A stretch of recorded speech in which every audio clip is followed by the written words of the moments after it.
I started drinking heavy at the age of 14. I was stealing it from my parents' cabinet, stealing money from my grandma and having someone buy it for me. My son was one of the first people to wake me up from an overdose or to call 911. He was 5 years old. My addiction led to me being homeless and helpless. I ended up going from having everything I wanted to having nothing. I found out I had stage 4 terminal colon cancer. My mom died from alcohol abuse and so did my father. One point when she went to the hospital, she was put in induced coma. Same with my father, developed a fatty heart from alcohol and passed away in his bed. I thought you were dead. That kept me sober, and I replay that in my head every single time that I feel like using, that I feel like drinking. I think about where that's gonna lead me, and that's my son thinking I'm gonna be dead or eventually burying me. You gotta do this for yourself or you're gonna die. Life's beautiful. Life's amazing. You know what I learned is you can't give up. You can't quit. You can't throw the towel in. Like, you can't do nothing negative to avoid your sobriety. It's a lot of work. It's a lot of patience. There's tools that we're going to try to need to gain. There's people that we're going to need to meet with. There's people we need to put aside. There's anger, frustration, hate. You're going to be dealing with emotions that are insane. You're going to be tired. You're going to be weak from all this. But no one said that the work was going to be easy. No one said that it was just going to be given to us. If it was given to us, then we would just all be sober and happy. You got to do the work. You got to want to do the work. You got to want to put your foot forward and get through this on your own. You can't just sit there and expect people to just give it all to you. It's a process. You got to do the process. You got to do the work. You can't expect it just to be handed to you. I believe in you. If you're struggling, I believe in you. You could do it. I never thought I could do it. And here I am now wanting to help people do it. Reach out, ask for help. It's all there. Don't give up. You got this. Today I have Julian. He has been sober for over 2 years. He went from having everything to hitting rock bottom. Let's hear what happened. Well, welcome to my podcast. I want to get right into your journey. I know that we just touched on this a little bit, but at the age of 16, you started piercing. Yeah, definitely started piercing. So 16, I started piercing. I was intrigued by it. It was something that was an art form that other people saw as like a taboo. So I wanted to be a part of that taboo, and I wanted to be different. And so I started going to tattoo shops, bugging the heck out of owners, literally on their tail, asking them, can I learn to pierce? I want to learn. And I fell in love with it. It was one of my favorite things to do, and I ended up picking up on tattooing as well. I used to draw as a kid. I'm ambidextrous. I have pictures of me drawing both hands. So it's, Oh, wow. So if I got tired tattooing with my left hand, which is my dominant, I would switch to my right hand. And it was a talent that I didn't know I had. And it was different. It's a different world, and it comes with a lot of stuff. And I wasn't prepared for that. Yeah. So you were on this like amazing, like uphill with your career and your talent. And then I don't want to say obviously, because that could come off terrible.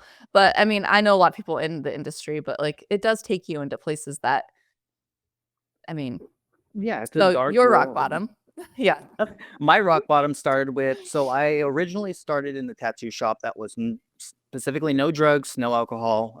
If you were to drink, it was after hours and you off your time. So I moved to a different shop because that one closed down, and it so happened to be run by bikers.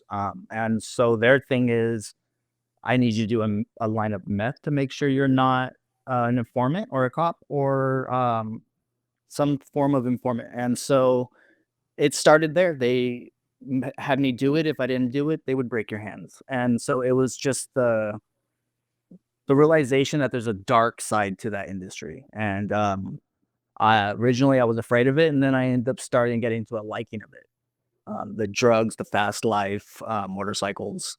It was fun for the most part. And I was only a crystal meth addict. I was only uppers, and that's it. And that's what I thrived on, was getting high, making money, getting high. And with a little bit of drinking in the mix of it, I started going downhill from there. I eventually got clean for a little bit because we had found out my son was going to be coming into this world.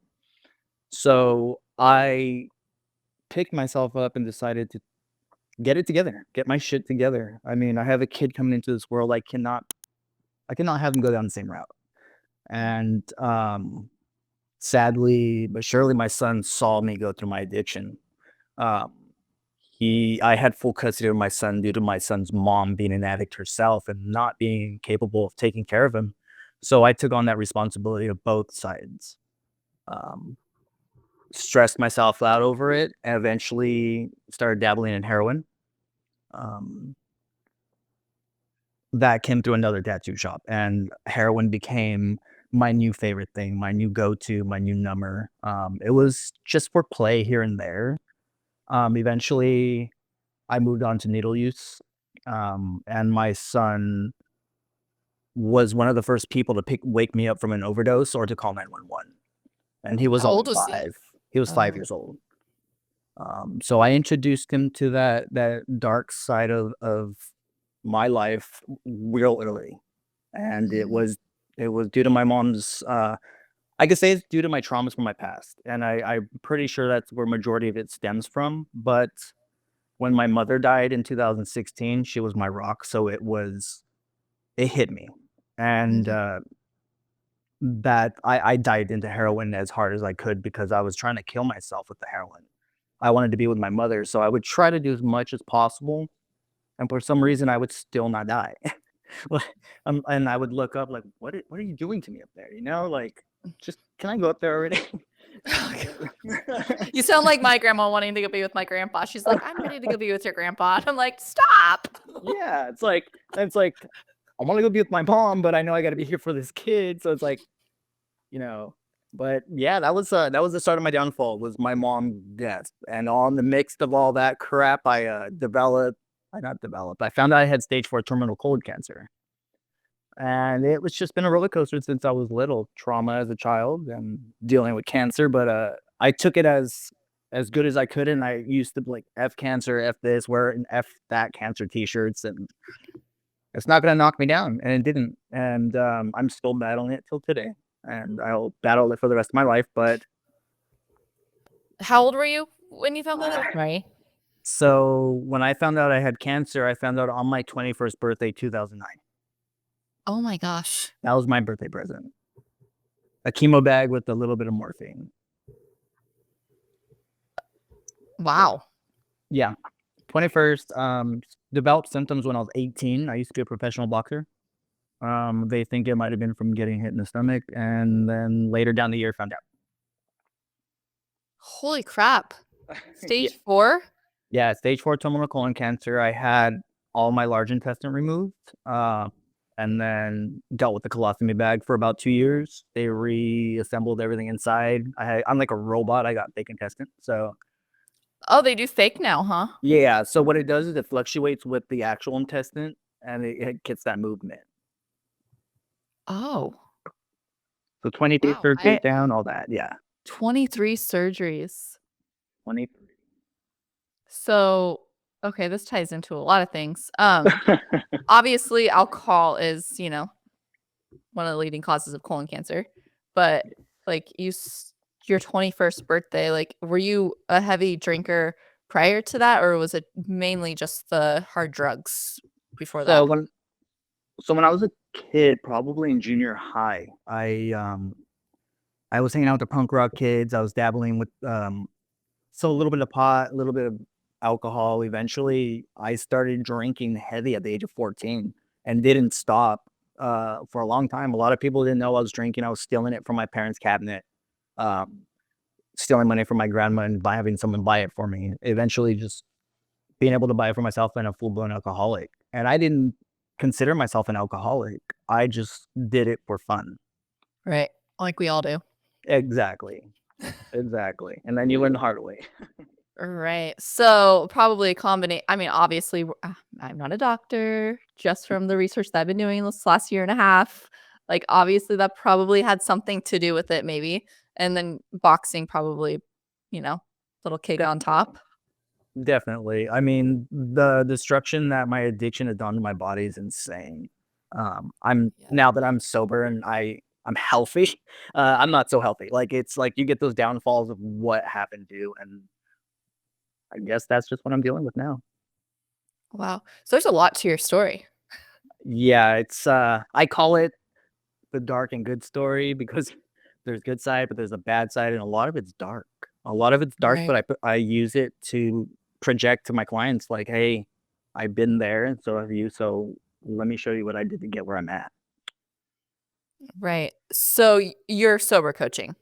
No, I'm actually I'm kind of, but I'm actually a drug and alcohol counselor. Okay.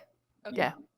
So I'm Sorry. certified as Some of you are so like you guys I think you actually are you some of you follow each other that I like have talked to and sometimes I get you guys a little like who's the drug and alcohol counselor? What's his name? Slayer. Mhm. Yeah, I yeah. just watched his, Okay. yeah. Yeah, so Okay. I do that. Okay. Cuz he had to cancel because he got a new job. So sorry about that mix up. It's I was okay. like, oh. So that's pretty cool. So oh my gosh, where do we start? Wherever Let's you wanna lead to. So your beginning was rocky. You have a childhood trauma. You've had colon cancer that you're still dealing with. You have a 12-year-old and a 1-year-old. Yeah. Yeah. A and the world doesn't stop for them, like, I gotta keep going just for them. They're my Right. light, they're my way, and, my child was born when I was sober, so I was able to experience it sober, and, Right. it's there's nothing that could change seeing the joy of things, like, seeing her laugh and Mhm. smile, the little giggles. Yeah. So, I don't know, I think I got off that pink cloud like everybody says, and I thought I was just gonna be depressed and boring, and life's beautiful, life's amazing. Yeah. That pink cloud, that is one of the hardest times to get through. I mean, a lot of people ask me, like, this whole pink cloud thing, and I'm like, "Oh my gosh," like, it was great in the beginning, and then about 4 to 6 months, it just went, Yeah. like, all these emotions came flooding in, the anger, Crying. yeah, so, I mean, but if you can get past that, I feel like you can get through it.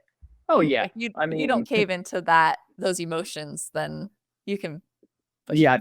if you don't let them drown you, definitely. I mean, of course, you're gonna have a few emotions here and there. I find myself randomly crying and saying, "What the heck is going on?" But it's good to cry, It makes me happy. It releases, like, all those feelings that you don't wanna keep in. And, um, I don't know, there's this thing I do. So if I wake up depressed in the morning or if I wake up angry, when I get to work, the first thing I do is say something out of pocket at work to one of the clients and just to make them laugh. So if I can make them laugh, I can make myself laugh. And Right. I try to implement that every day. Yeah, that's good. I Oh, mean, definitely. I've learned something every day that I talk to people or every podcast I learn something. Um, so, okay. So after 21 and going through this, you didn't stop drinking. No. So I think once I found I had cancer, they put me on the morphine, and that's where everything took off. I was drinking on top of doing chemotherapy, and then I was popping pills that they gave me. They're giving me fentanyl lollipops. I mean, they introduced me to the opiate game. They Wow. introduced me to it, and I didn't. I didn't know what a withdrawal was. I didn't know what it meant to withdraw. I knew what it meant to come off of meth because I just slept, or cocaine. I slept, but with the opiates, I was dying on top of dying. So with the withdrawal feeling like death, I was also battling my cancer, and that was killing me as well. And so I was killing myself 2 different ways, or I was dying 2 different ways without even knowing that I was doing it to myself. And the alcohol on top of the chemo wasn't good. I have a bad liver. My kidneys are starting to shut. So, uh, the abuse, yeah. But I wanted to numb all the pain I was going through. The finding out I had cancer at that young of age was I didn't know what to do. I was in awe. It was a slap in the face. I felt like it was a slap in the face from God at that time because I'd been through so much in my life to where I didn't get a break and I couldn't catch a break and I always blamed God. And at the end of the day, it wasn't God. I was just being attacked because who Satan. knows? Yeah, who knows? The devil plays his game, and we don't know why Yeah. and why we're chosen. But I mean, I love what I went through. It shaped me into the human I am today, and with the humility that I have. Yeah. So what was your what led up to your decision to quit? Wow, so I had been sober, I think, 10 months at the time. I in and out of jail, eventually did a prison term. Um, and I still didn't want to get straight from there. I went back to what I knew, and so I overdosed one night. I just found out my daughter had passed away, and Wait, your um, daughter? yeah, so I had a daughter before this daughter, 3 years ago, and the mom was doing methamphetamine behind my back, and since she was sober at the time, they didn't test the baby. The baby ended up having a really bad heart. So I saw her, held her, heard her cry, and that was it. Oh Um, my, I'm so sorry. yeah, so my daughter is a blessing, and this is around the times where I'm like, okay, thank you, God. But um, That kind of yeah. gives me goosebumps. Oh. So yeah, so my daughter passed away. When she passed away, I gave myself two ultimatums. I'm gonna go pick up, or I'm gonna go pick up. And there was no winning. There was no backing out. I now wanted to be with my daughter and my mother, and I was determined. I was determined, and that's around the time I started doing fentanyl. So I overdosed in my car one night after leaving the tattoo shop. Um, like many nights I've done that much in the past, I would just do as much as I've done normally, and I wouldn't have an issue. For some reason, I got fentanyl with trank in it, and I was found dead outside my car. I had been, I don't know how long, 5 minutes or so. It was about 2 in the morning, and this lady walking her dog found me. Um, she started CPR, and I still didn't learn my lesson. I didn't. I used again. I left the hospital, right again, back into it. Uh, Realizing that was my son seeing me on the streets pushing a shopping cart. So my addiction led to me being homeless and helpless. I ended up going from having everything I wanted to having nothing. And it took me seeing my son looking for me and hearing my son looking for me outside of my dad's work car to see if I was the one laying on the ground with a blanket over me, or if I was the one holding the sign asking for some money. And he would cry. He would cry. He'd walk up to the person and pull the blanket off and look to see if it was me. And I didn't know that until my dad told me. Was he with your dad during this time? Yeah, so when I got a little deeper into my addiction, I was spun out of my mind, left my apartment, never came back. So I just got evicted. And so around that time, I gave him to my dad because I did not feel safe with him around me. Not that I would hurt him or anything, but I didn't want him to find something that would eventually hurt him. Yeah. So I gave him custody, and I didn't see my son for about 4 to 5 years while I was on the streets, but he would still look for me. He would look, and eventually found me. And when I saw the tears in his eyes when he found me, I knew I had to do something. I knew it was time to get ready to shape up and to get my shit together. If not, I could lose the relationship with my son like my father lost the relationship with me. And I didn't want that. Sorry. So, you didn't have a relationship with your dad, and then you gave your son to him, and he took him. So the weird spin with that is my stepdad I consider my dad. He raised Okay. me, yeah, he raised me from the age of 3 and on. He's been my dad ever since. My real dad is Julian. That's his name, and I call him that. Got it. Okay. It's a little Okay. confused, Makes isn't it? sense. Yeah, I just wanted to like make sure like my brain was like following along. Okay. So your stepdad, technically, I mean the dad that raised you had custody of your son. Definitely had custody. I trusted him with my son. I knew he was good with him, and I knew he would. He at that time, my stepfather had gotten sober as well, but I knew he could handle my son, and I couldn't. And it was the best option for me to choose. Um, so I went and got sober, and I went to the most shittiest rehab ever, but it was the rehab that got me sober. and I did it about Inpatient? inpatient. I did detox about 20 different times. Obviously, just going to detox alone wasn't working for me, so I decided to dive into the 2 months, left, did the 3 months, left, and then I stuck for 6, and I stayed sober after that. I really dived into the big book and studying and, NA book as well, and just never stopped. So you did the AA book and the NA book. I just had a podcast with somebody the other day, and they mentioned how NA wasn't helping them until they went to AA. Yes.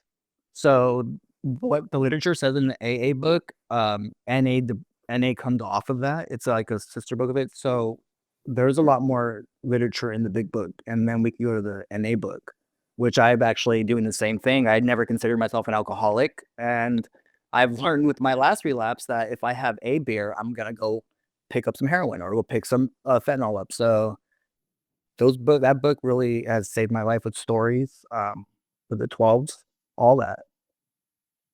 Yeah. Wow. Um, so you just decided one day, like, I'm gonna go to rehab, and that's Yeah. it. Yeah, I don't know what it was. I just that switch turned off where I'm What's tired. that switch? What's that I'm switch? tired. Yeah, that one switch, and it's like that one switch turned off, but the light bulb popped on. Like, you Mhm. gotta do this. Like, you gotta do this for yourself, or you're gonna die.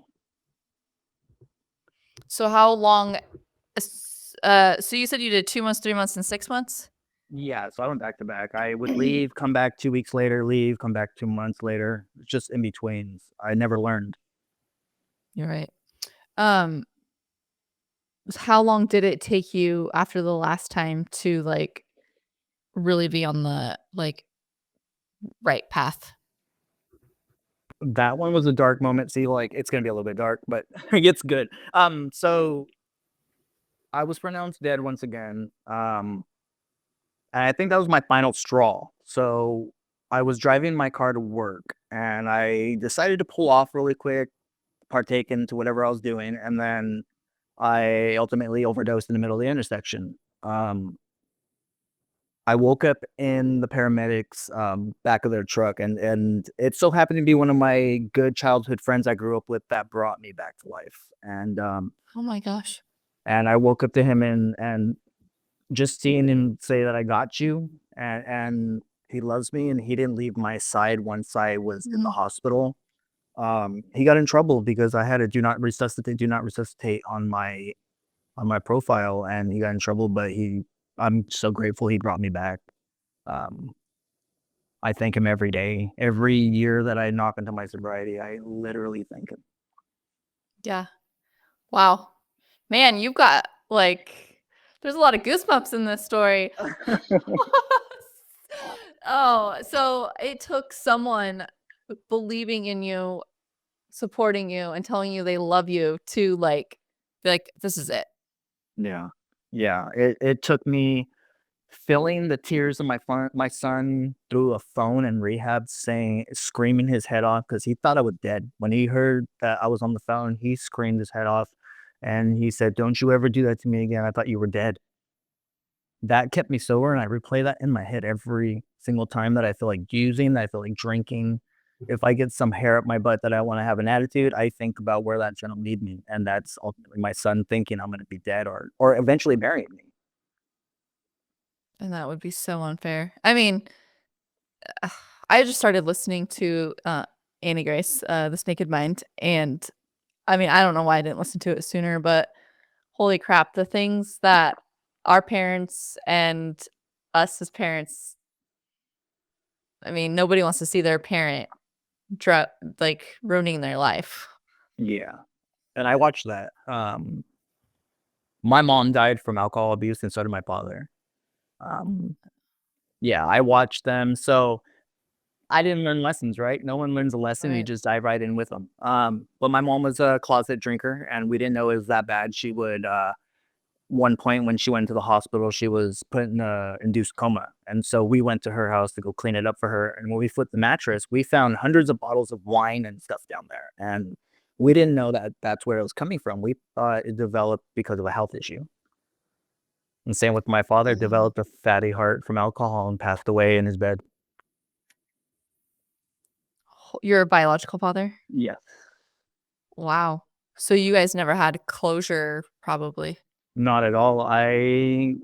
He came into my life about maybe 10 years ago, and we developed a good friendship. We started developing a relationship.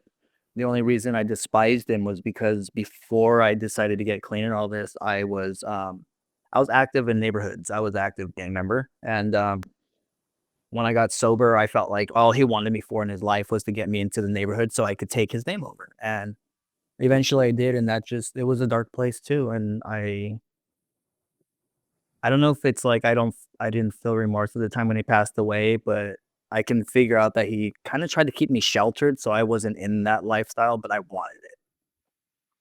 Right. I mean, it's the only thing you know. Yeah, I grew up in projects. I grew up poor. That's all I knew. So that's what Um, I flocked to what he was, and I told myself I would never be like my father. Lo and behold, I'm my father. Not now. Not anymore, but No. I feel Oh my the a gosh. little bit. So how was that first year of your sobriety? Because you're 2 year as of today, you're 2 years and 2-ish months, right? Correct. So the first year was a roller coaster. You talk about the emotions. Oh my God, those Yeah. emotions.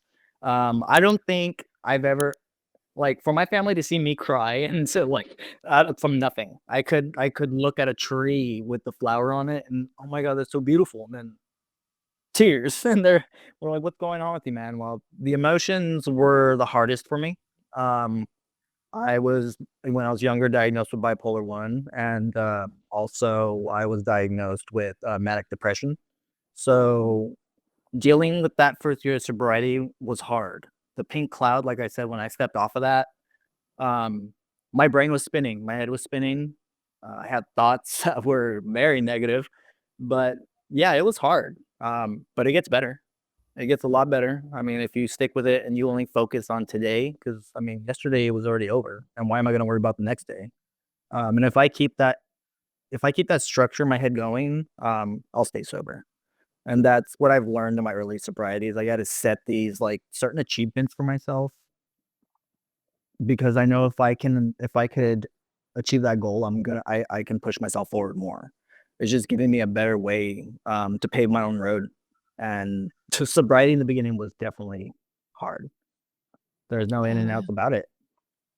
Yeah, and I wish more people would realize, like, just because you put the bottle down doesn't mean that it's gonna be easy. Or any of your addictions, it doesn't mean it's gonna be easy. You have to actually get through that first year and learn how to deal with it and heal. My favorite thing they say is, why don't you just quit? Yeah. Right. If it's that easy, I'll take it. Well, I mean, when I like before I quit drinking, I used to be like, why can't they just quit? But now I understand it. And now I understand you have to heal yourself. You probably should ask for help. You should ask for, seek, AA treatment, counseling, coaching, something. Definitely. Therapy. Therapy, yeah. Yeah. I used to say I'd never have a therapist, and now I have one that I love. Yeah. And it helped you a lot. Oh, definitely. Yeah. So was that part of your first year? Yeah. Yeah. Trying to figure out I needed a sponsor, trying to figure out I needed a therapist, all that stuff in order to maintain where I'm at. Um, I thought it was stupid, so I became a dry alcoholic, dry drunk, drug addict, and the door revolved for a little while until I actually got it. And then going into your second year, how has your second year been?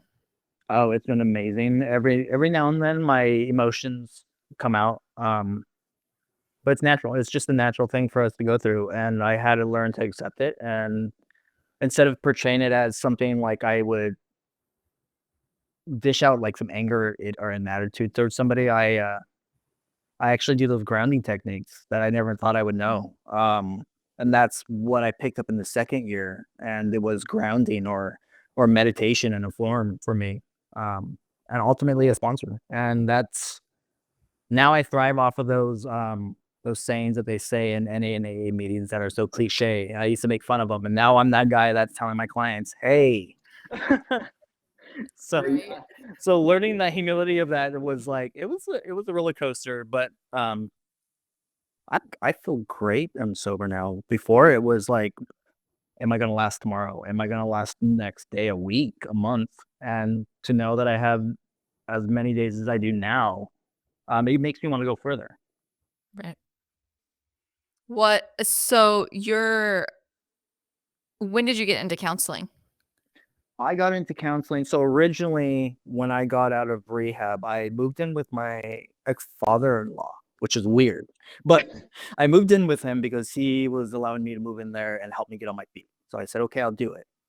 Um, I'm a sous chef by trade. I went to school for it. That was my thing. So I applied for a job at a rehab as a cook. I got there for the interview, and the lady, now my boss, said, "We filled the position as for the cook. What am I doing here then?" You know, well, we have a tech position. Do you want to become a technician? I don't know what the hell I'm doing. The first thought in my head, I don't know what I'm doing. I'm an introvert. I don't like to talk to people. So how the hell am I going to do this? And I dove right in. I realized my story matching, or I had stories that were similar to other people that I can help them with, and it pushed me to become a counselor. And at first, it was just hearsay. Oh, I'll become a counselor. Push it aside. Eventually, I dove right into it, and I love it. It's great. It's awesome to see how I can help someone develop the tool structure they need to stay sober. And I went for it, and now I'm trying to go for my LVN. That's absolutely amazing. You went from like dying in this and being living on the streets to helping other people. Yeah, I fell in love with the medical side. I do love the counseling side, but the medical side and just seeing the ability to actually make someone feel better, and Mhm. I just like the rush of the medical side. It's fun. Yeah. Um, there's just something about being able to help people some way, shape, or form, like through our experience. Yeah, it makes my day. It makes me forget about my day just for a little bit to see someone happy. And do you think that has helped keep you sober also? Definitely. In the beginning, when I would take on their emotions at work, so when I first started counseling, I didn't know or I didn't learn how to not involve their emotions into my own life. So I took on their emotions and I would come home with an attitude and feel bad after a while because I was just unleashing emotions, you know? So it's learning to learning to deal with that in the beginning was hard, but now being able to what am I looking for? So being able to talk to them and to like later down the road, I just got a text not too long ago from a client, and he's a year and a half sober. So, and for him to say, "Hey, your story helped my story because I didn't never thought I would relate to somebody. Now I did, and now I can stay sober and teach someone else." Yeah. Look at you. You're like officially doing it, like in like a building and like helping people. And that's amazing. And I I mean, thought I whatever. got sorry. No, go ahead. I thought I was gonna end up back on the street. I thought I was gonna end up back with another needle in my arm or just under a grave. And I'm grateful and I'm blessed to be where I'm at right now. Yeah. I It's incredible. So what's your relationship like with your oldest right now? So he had to move to Texas. When he was here, he was getting involved in like I guess he would say gang activity at the age of 10. Oh. So I had moved him out with his mother, and that was a hard decision for me to do. Um, And she's because clean. because she's clean now. But she wasn't at the time that I needed help with him. He's in Preston, Texas right now, and he's thriving out there. He's a star athlete. He's loved baseball since he was out here. He's able to push that out there. Out here, he wasn't going to school. He didn't want to go to school. Something happened at his school. We don't know what, but now he's in school, and so I guess I feel sad, but I feel good that he's out there and he's doing good. And Well, you did what's best for him. I mean, if you already saw him taking those same steps that you were in, I mean, I would send I, my kid to a better place too. when your son decides to start wearing your pants literally, and walking out the house with baggy pants on and some 50 or some Converse and a shaved head, it's time. It was time. The whole reason I don't have a shaved head anymore and I dress a lot different because he saw it as cool when I didn't. Wow. So wow. So he's thriving. He's thriving. He's a brilliant, smart kid. He's back in school. It's awesome. It's the relationship's there. It's just hard for me. Yeah. Well, being that far away, I mean, California to Texas, I'm sure Oh yeah. it's what, a few days of a drive? Yeah, about 2 days and 4 hours. No big deal. Exactly. Oh my gosh. And then your relationship with your daughter? Oh, it's amazing. I mean, from the moment she was born up until now, she's my best friend. They always say like my son is my best friend too, but daddy's girl is always the favorite. And she has her she has my finger wrapped around her little hand, and I love it. It's amazing to see her laughing, smiling, teaching her how to speak and remembering all this. Like being able to remember all this and to like have flashbacks and memories of it, it's beautiful. Yeah. It really is. And she makes me a softie. She made me soft. I Yeah. mean, she's made my heart so soft. I have always said that. I'm like, man, that growing up with some people, I'm like, man, they need a girl first so they could like soften up. And I mean, like, I love having my girl first. Like, there's just something about them with their dads, and then like being able to like not raise, like she helps my son so much like with the homework because I'm like, I have no idea what this like math nowadays. I mean, that's what my dad said about my math, and now I'm saying that about my kids' math, and I'm like, uh. So she like, I just love like, yeah, girls Yeah, are the best. my wife says that she'll sit in the bedroom and let us have our alone time.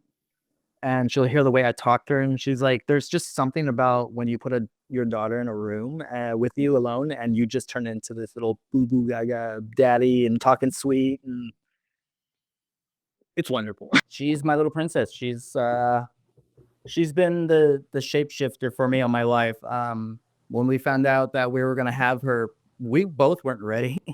We both were just freshly in our sobriety. We both went to rehab at the same exact time. So she's just a alcoholic.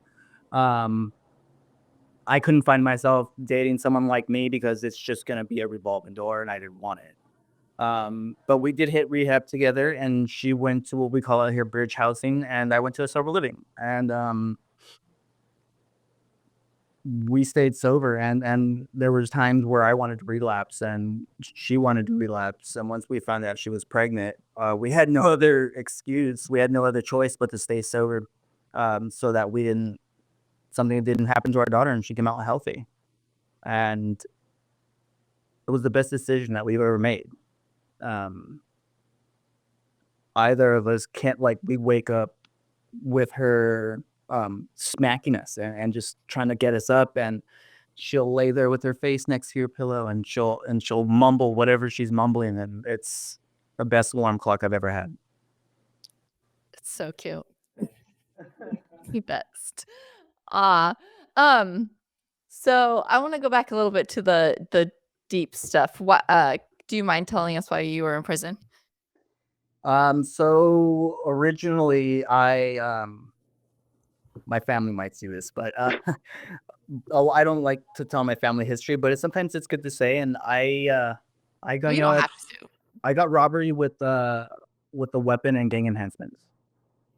I was wondering if it was gang related. Yeah, so it wasn't gang related, but with the enhancements that I had for priors, they gave me a 14-year sentence that I was gonna have to serve.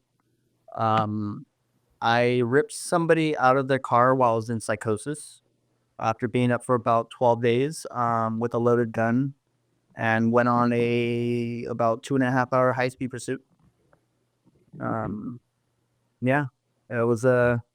I thought somebody was trying to kill me. I thought the people that were trying to actually get me sober and on the streets, they were detoxing me on the streets. I thought they were trying to kill me.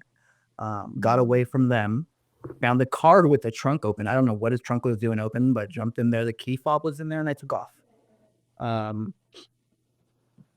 That's the first time. The second time was I pulled the guy out with a gun, and I stole his car, and then I went on that high speed pursuit. And I didn't learn the first time. The second time was a big eye opener because I was originally supposed to have 1 to 4 years as a term. They added the enhancements that became 14 years for the gun and then for the priors. And so, man, that was a different world. I wasn't ready for that. I thought it was. I thought the streets were preparing me for it. And when they say it's like gladiator school, it's real. Really? You see things you don't want to see. You have to do things you do not want to do, especially for my charges. I had to go to a different level yard. And you have to do things you don't want to, but in order to survive, you're gonna have to. And it Right. messed with my it just messed with me completely. Night terrors. I had PTSD. You name it. I have a best friend he's a veteran, and he sees my PTSD, and he literally says that it seemed like I have the same amount of PTSD as he does from war, and it's the different battle. It was dark, and I Yeah. don't wish anybody to go through that. Right. I always say, like, because so many people have different traumas, and I feel like they're all bad. No, not like my husband had to experience different trauma than I had to, and I have to experience a different trauma than my friend had to, losing her son at 10 months. And like my husband, war vet, deployed twice, and then my trauma, like they're all so different, but I'll never experience war trauma. And well, I hope I never experience my friend's trauma, and I hope that nobody experiences my trauma. Like, I mean, everybody's trauma is so different and so hard. Yeah, I definitely agree. And what I've had to put in perspective is not comparing trauma to trauma, because there's no equivalent to anybody's, and we should accept it as it is. And trauma is just trauma. Um, Eventually, we all relate in a different way, and that's what makes sobriety so unique. Mhm. Um, I could sit there and talk to somebody, 0 tattoos and a nice little comb over with the high waters, and be so comfortable with them more than I would be comfortable with anybody else that I've hung out with in my past. Yeah. I mean, I can see that. It makes sense. I mean, yeah, as long as we can relate to somebody, like, and get it on a different level, I think that's what helps us heal Definitely. I agree. and pushing through. And, um, like, to this day, what do you do to stay sober? I pray. Okay. I made it. It's funny. So the story with that is I was a Satanist before I became Christian. Really? Yeah. So like I said back in the past, I was blaming God for everything. And so when I was about 18, I wanted to be a junior high pastor. My stepdad was already becoming a pastor himself, so I wanted to follow his footsteps. Someone at the church told me that God will never let me into the kingdom of heaven because I have tattoos. So what did I do? I turned around and I did the opposite and became a full-blown Satanist, praying to a saint that a lot of cartel members prayed to. And I was in that position, and oh man, God, like, so to be able to implement God into my life now is kind of, it's interesting, and it's hard for my family to still accept because they think I'm just faking the funk. But Yeah.